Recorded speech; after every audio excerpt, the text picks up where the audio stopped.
Good morning, everyone, and welcome to our first webinar for the year 2020. Today, we are going to talk about microbial management during aging. So mainly, we are going to focus on preventing wine spoilage and production of flavors such as volatile phenols, VA, moussiness, and lactic taint. My name is Églantine Chauffour. I'm the winemaking product manager for Bûcheurs-Vassin North America, and I represent Lamothe-Abiet. So before we dive in the topic of the webinar, let me introduce you the two partners. We have Bûcheurs-Vassin, designer, manufacturer, and seller of material for grape and wine processing, very well present all around the world and representing premium equipment in winemaking.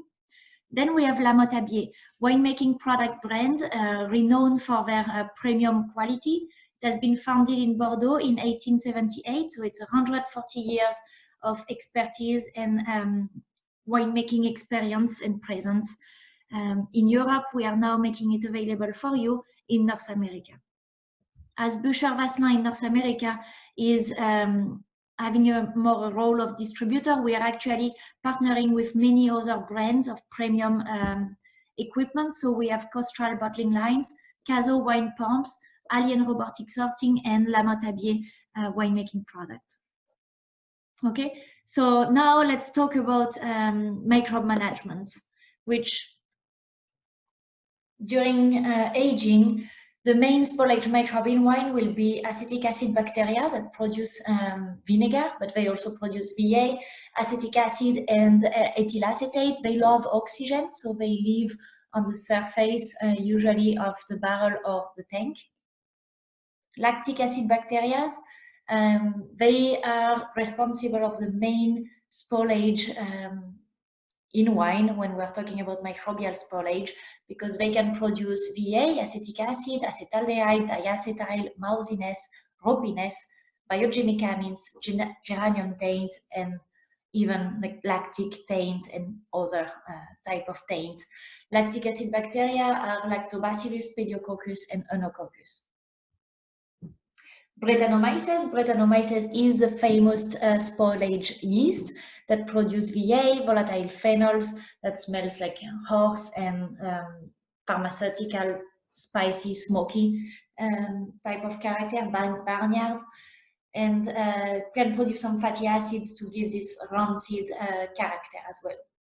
There is other non-Saccharomyces yeast that can develop on the surface of the wine that are usually called film yeast, and they produce VA, acetic acid, acetaldehyde, and ethyl acetate.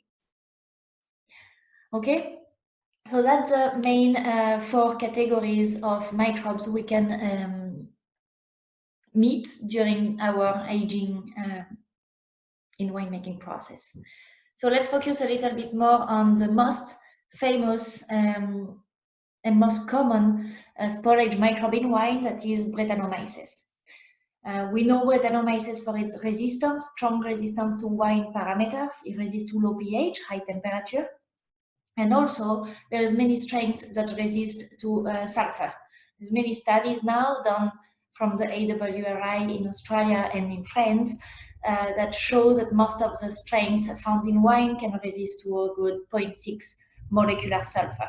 Now, the other thing about Brettanomyces is that there is very low need in nutrition and oxygen, so they basically resist to all the conditions that are too difficult for the other, which makes them having no competition. So when we are in difficult conditions for the other microbes, Brettanomyces take this opportunity to develop. They like the microbial disequilibrium, which makes them very difficult to remove.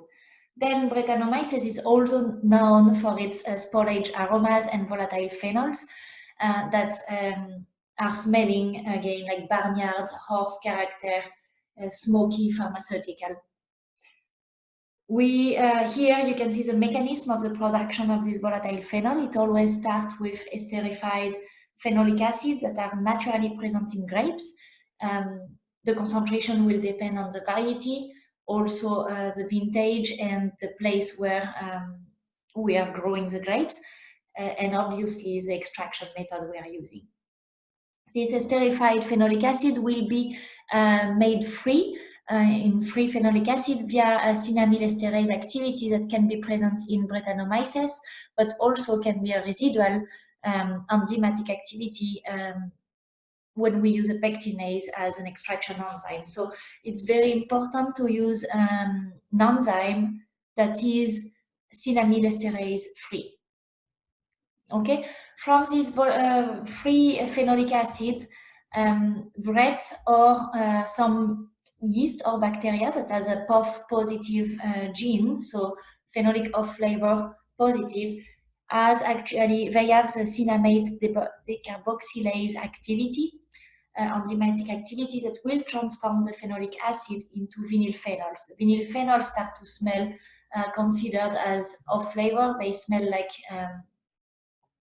a paint or pharmaceutical. Okay, and this vinyl phenol can be transformed in volatile phenol only by Brettanomyces.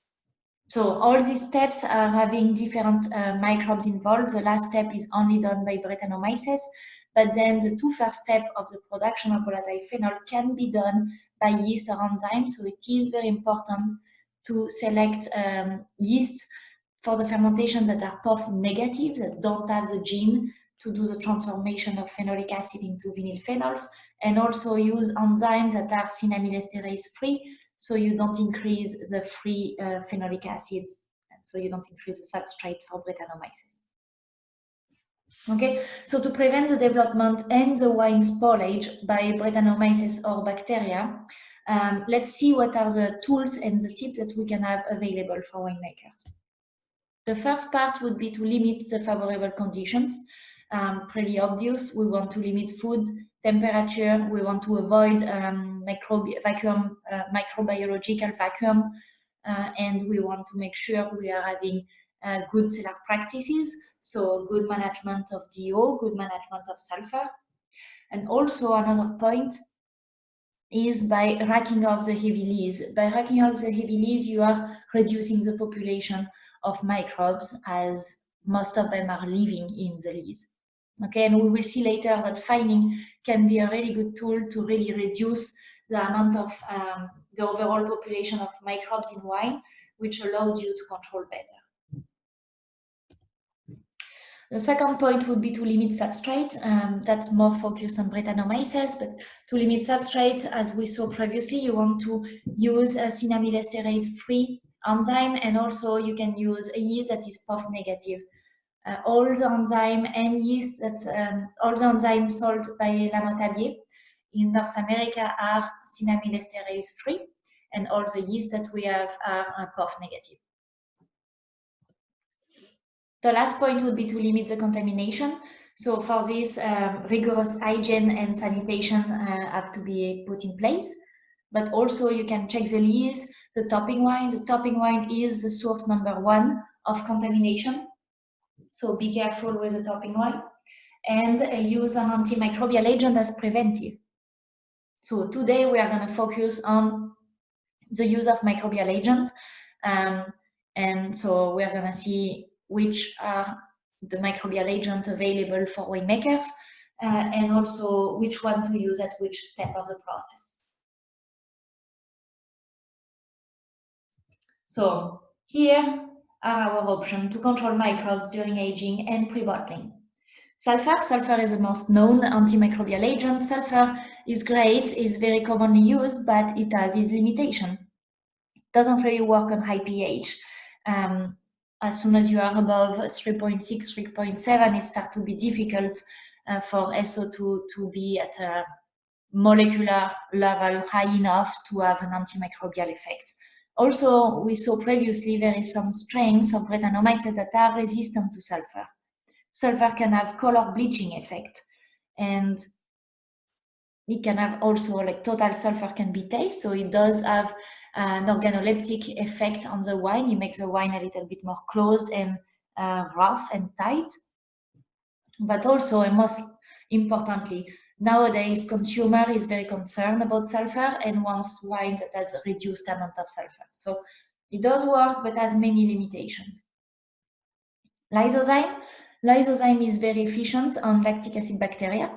It is a protein extracted from egg white, so it is considered as an allergen product. It also, as a protein, reacts with phenolic compounds, so it does create some color drops, and then it requires bentonite on whites and rosé to stabilize the protein. So very efficient, but only on lactic acid bacteria, and it has some side effects that are not always wanted, such as a color drop and the bentonite need. Chitosan or chitosan, we are going to talk more about chitosan. Chitosan is a polysaccharide that has a wide spectrum antimicrobial. It has a high efficiency. It's a fining agent, so it doesn't stay in wine, and also it's allergen free. There is very limited impact on color and very limited impact on the organoleptic profile. So it is the future solution for antimicrobial agents to control microbe population. Then when we look at the three other options, they are more for wine that are ready to be bottled.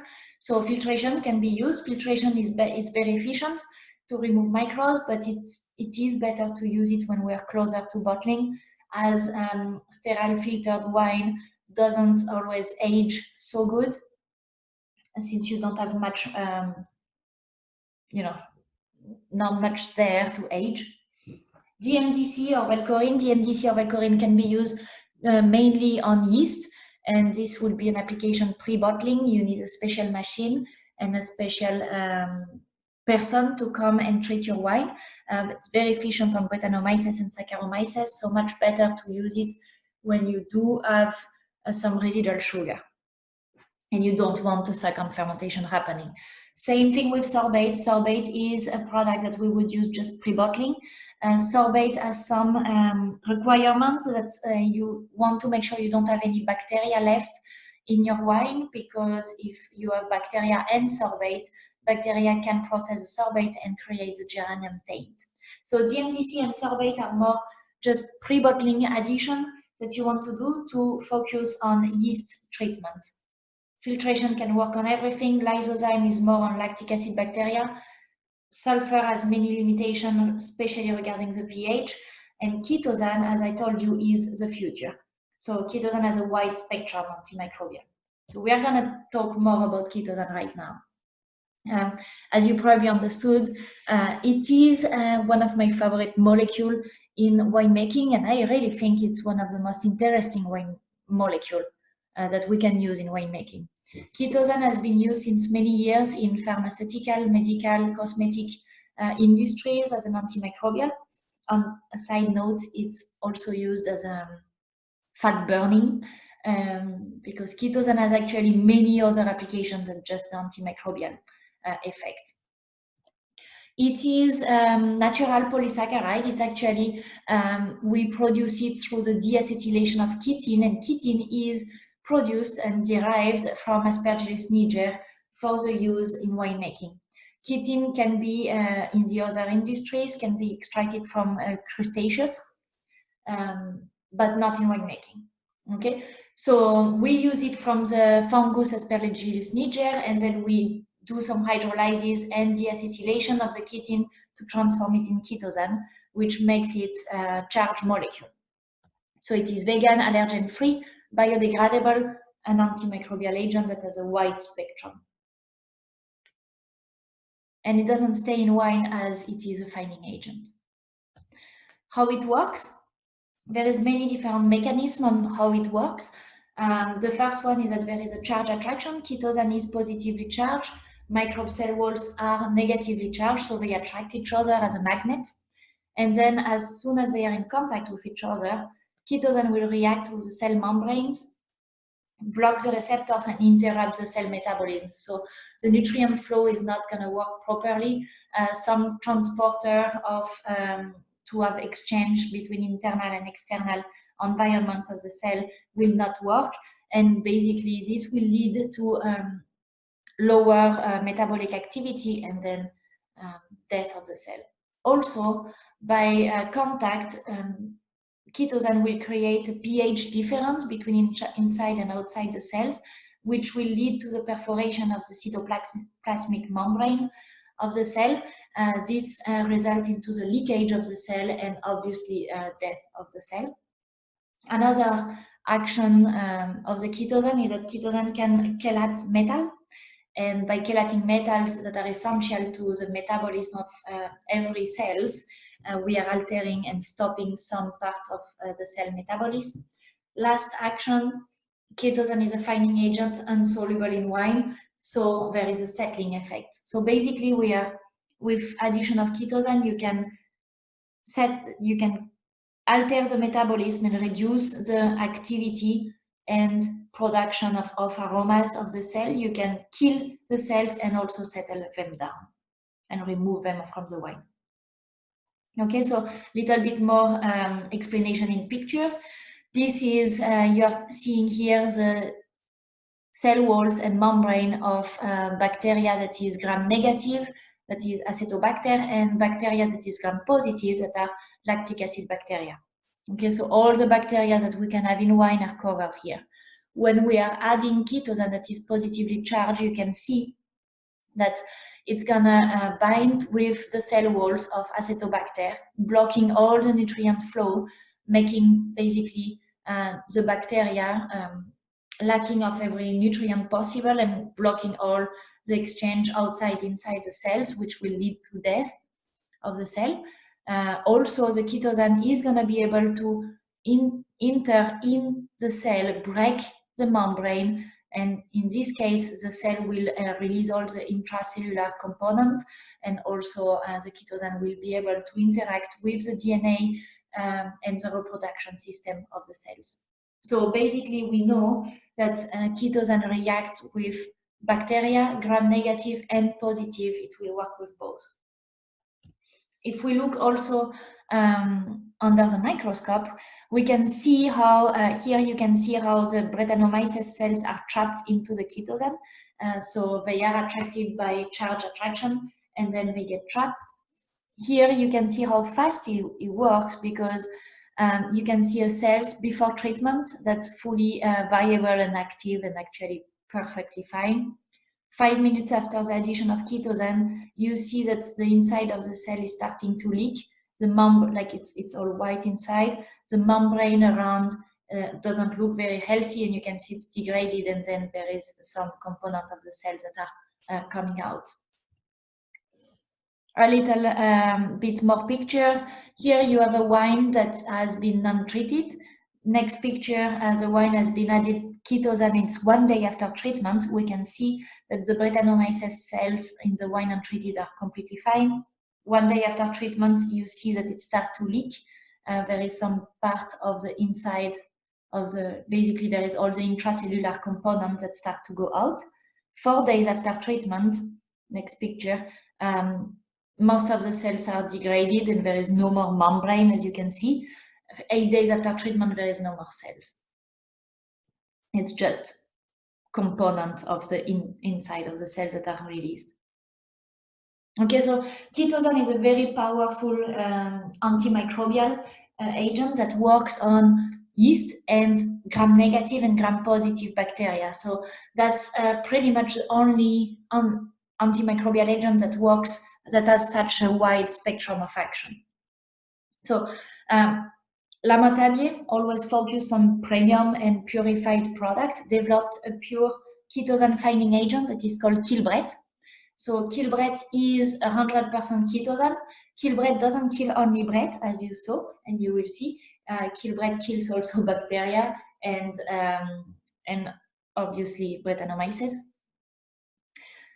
We have preparation of pure chitosan that has been selected for an efficient treatment, but also compared to other products on the market, we are using much lower dosage as it is a pure chitosan.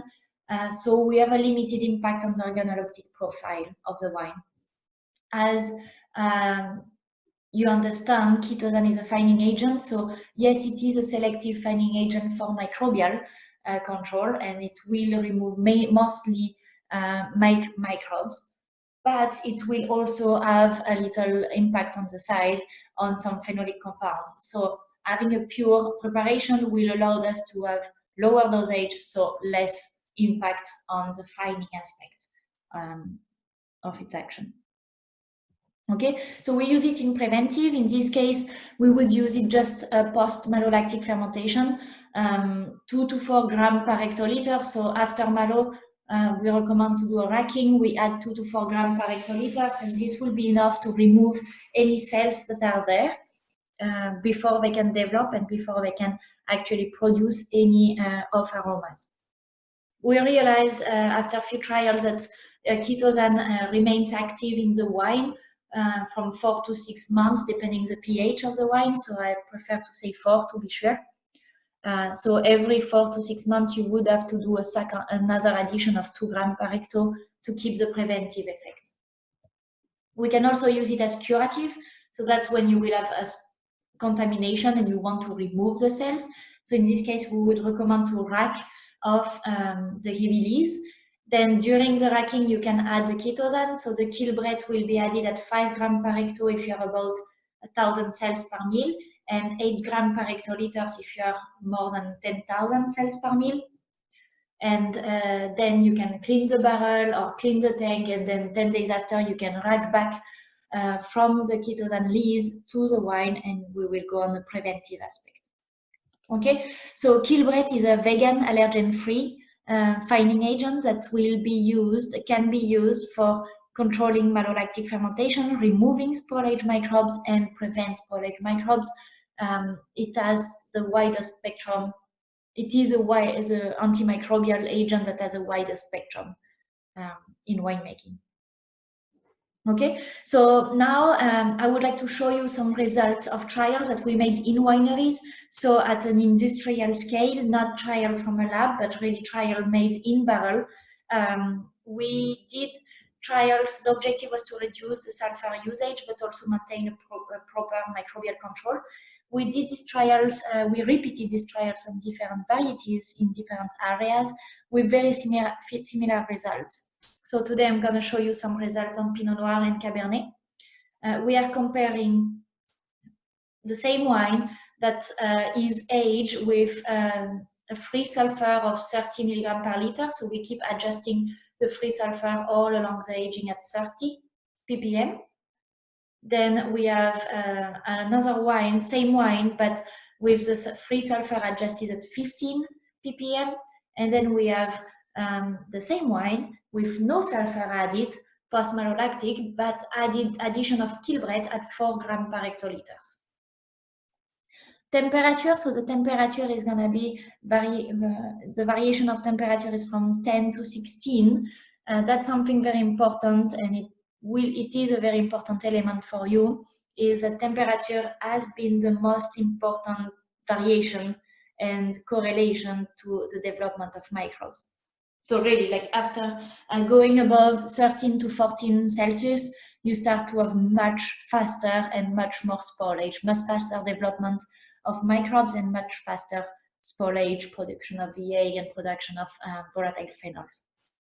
So you do want to maintain your temperature as cold as possible, and also you want to increase your antimicrobial agent use, or you want to make sure you're protected when spring is coming. Okay, so let's look just quickly at the total sulfur data. When we look at the sulfur, you can see, so all the other graph will be the same. The like light red or pink line is representing the free sulfur adjusted at 30 milligrams per liter. So all along the life of aging, so we end up around 80 of total sulfur here. The dark red line is representing the wine aged with 15 milligrams per liter of free sulfur. So at the end of aging in July, we are around 60 in total sulfur. And the green line represents the KILLBRETT at 4 grams per hectoliter addition post-malolactic with no sulfur, so we are still under 20 in total. Okay, so first interesting result is to look at the color effect. So we look at the evolution of the color, and we actually observed a strong bleaching effect of sulfur. That's not a very big news, but the main important news here is that we always say that the bleaching action of sulfur is reversible. But here, every time we add sulfur, we realize that the color was dropping and none of the color was coming back. So it's important to look at, so again, like we are having the same color, but you can see that the intensity, the color intensity here in July, we start at around 6.7. In July, we end up at 5 of color intensity when we are talking about the 30 ppm of free sulfur. We are around 5.4 when we are talking about wine with 15 of free sulfur. And then we are at 6.2 when we are talking about the wine without sulfur and just KILLBRETT. So we maintain a lot of color intensity. And this color is red. So all the color we maintain is not that we increase the yellow and so we have more oxidation, not at all.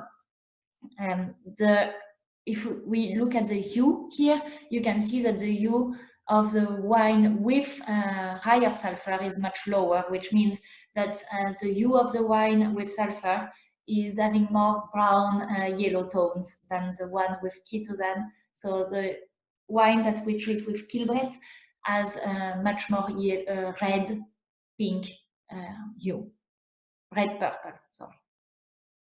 Okay, so it's very important to see, and it's interesting fact about using sulfur during aging, that your color is going to bleach and your color is going to get more yellow-brown with addition of sulfur. Next slide is to look at the effect on bacteria. So here it's important to know that the pH of this wine it was 3.77. So I chose the result in the to show you the result of the hardest condition with the highest pH we had. Which I think is a little bit more appropriate also here, so we can see how this would be applicable in North America with higher pH situation.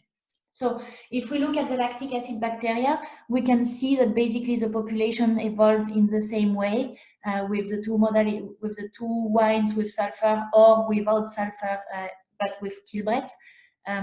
KILLBRETT has a little bit stronger effect in managing bacteria, lactic acid bacteria, than sulfur, but really pretty much we're in the same level in terms of population here, which we control very well, the population of lactic acid bacteria.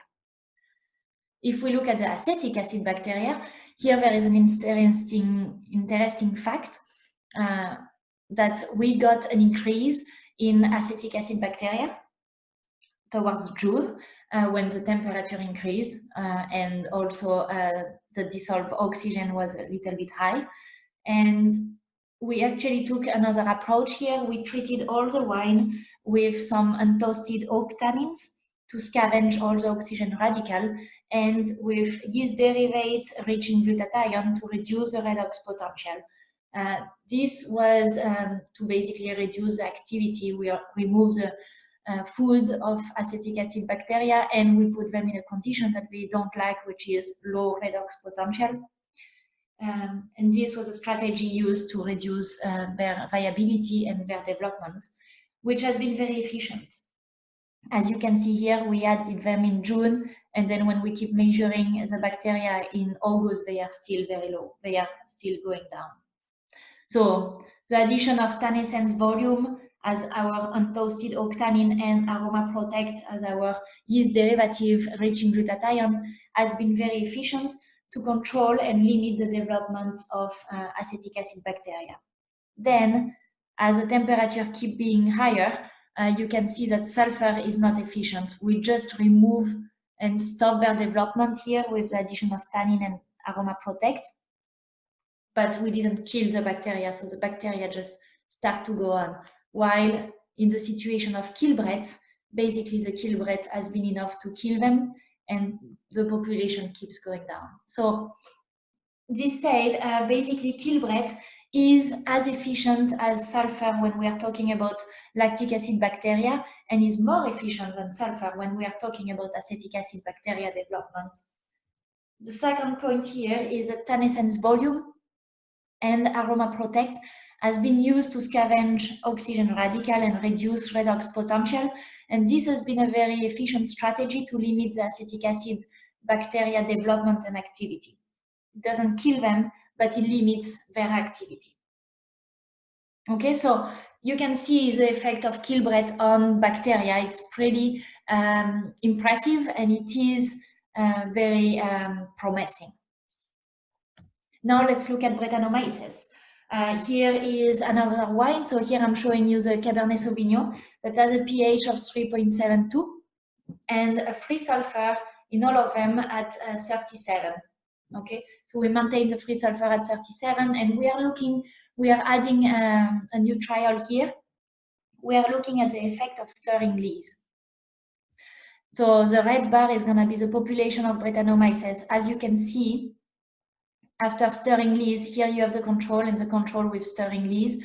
You can see that we increase a lot the population. Basically, by stirring lees, we are putting back in suspension all the cells that were still viable, but in the lees. And then we are feeding them with all the dead cells that we are putting in suspension and giving them nutrients. So we increase the population and we increase their activity. So if you look at the purple dot here, it represents the volatile phenol, and you can see that we pass from 40 microgram per liter to 125, in fact. So we are getting much closer to the threshold and to the sensory threshold.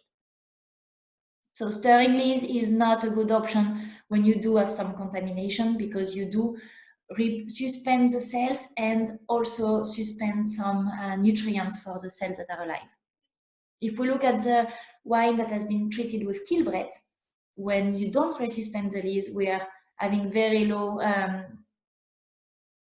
volatile phenol and no population.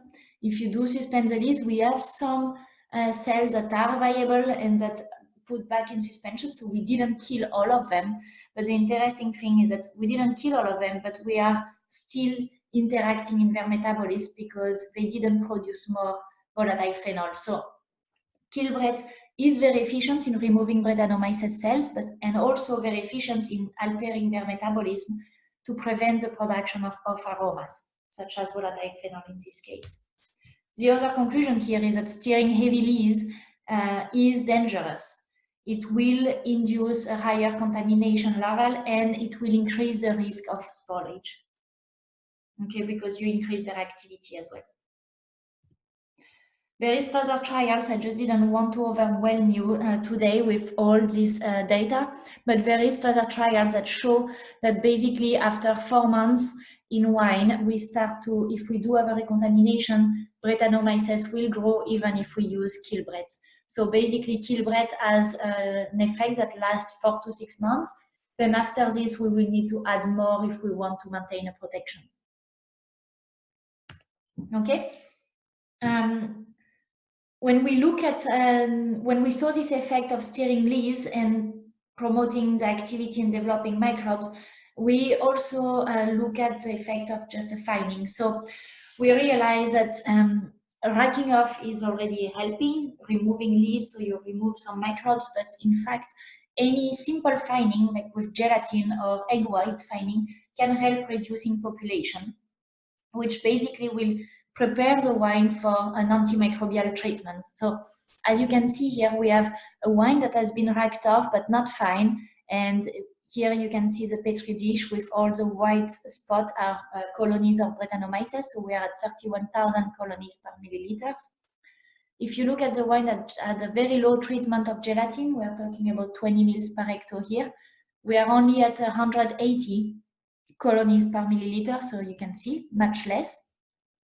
Then if we increase the dosage, we will increase the effect, but not by a huge amount. You see, we double the dosage, but we have like 100 colonies per milliliters.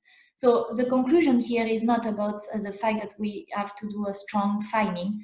The conclusion here is that even a simple light fining will help to clarify and make settle down the cells of Brettanomyces or also of lactic acid bacteria, will settle them down, and then a racking will eliminate them. So racking off heavy lees and doing a fining plus racking up the lees in this case will help reducing the microbial overload, which will prepare the wine for a lower antimicrobial agent dosage, which means a lower cost of treatment, obviously. That's one of the negative points of chitosan. It has a high cost of production, so a high cost when you buy the product. but basically doing a simple fining with egg white or gelatin will prepare the wine, allows you to use lower dosage, so you can reduce your cost of treatment in total. And also your antimicrobial agent will have a better efficiency as your wine is cleaner. So conclusion here on managing microbes during aging, prevention is key. Prevention means acting as soon as possible, and as soon as possible means on grapes. So I already did some webinars on bioprotection.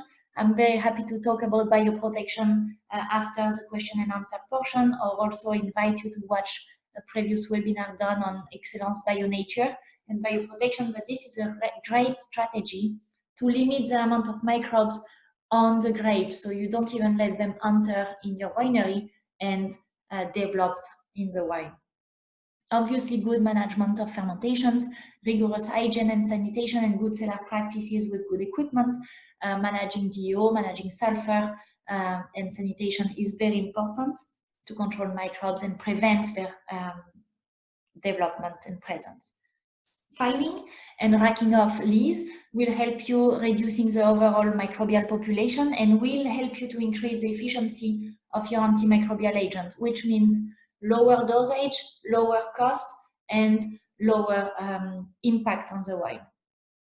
Limit lees stirring. As we saw, lee stirring resuspend all the microbes that are still viable, plus resuspend nutrients for them and activate their activity. So very not a good strategy if you're trying to prevent spoilage. And the last point is that if you have one antimicrobial agent to use, just go on the KILLBRETT. It is, the chitosan is only microbial agent that can work in winemaking on such a wide spectrum of microbes. So it does work better than sulfur. We can use it as preventive. You just do a racking post-malolactic fermentation. You add 2 to 4 grams per hectoliter of KILLBRETT plus then 2 grams per hectoliter of KILLBRETT every month. This will be enough to keep you safe and protected. If you do have any contamination, we go on a treatment recommendation, which means you rack off your lees, you do a 6 to 8 grams per hectoliter of KILLBRETT depending the level of the contamination, and then you can add the product while you are transferring and racking, and then you rack back the wine to clean barrel or clean tank after 10 days of settling. Okay, so thank you very much for your attention. This webinar has been recorded, so you can watch it again on our YouTube channel or on our website, bvnorthamerica.com. If you have any question now, I'm going to open the question and answer portion. Otherwise, you can email me at any time, eglantine.chauffour@bouchervasselin.com. You can see my email address on the screen. And thank you very much.